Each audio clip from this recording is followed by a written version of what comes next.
فرمائے آنا اصل علی تے کو دسوں یہ بیماری اللہ دی نعمت کے دی بدی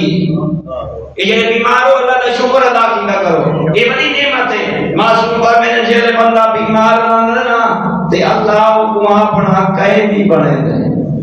او کو اپنا اسیر بنے دے یہ دنیا سے آزاد زندگی پیا گزرے دا اللہ فرمائے تے کو آزاد چھوڑا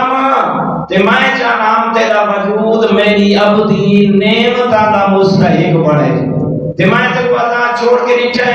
تو میری ابدی نعمتاں کو کانڈ کی دی بنے تے میں تے بنائی ہیں تیرے واسطے ہن میں چاہنا تے کو آزادی کھاس گنا تے کو کہے چکراں تاکہ تے کو منے میں حقیقی یاد آوے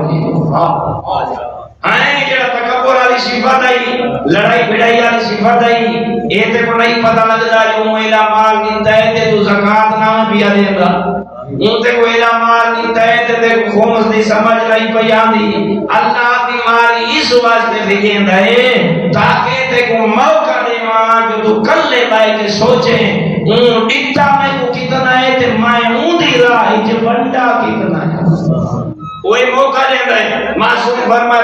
پہلا بیماری کا انسان کو فائدہ ایک ہی ہے جو انسان دنیا کو توجہ ہٹیں دے تے اپنے رب دے حضور متوجہ ہو گئے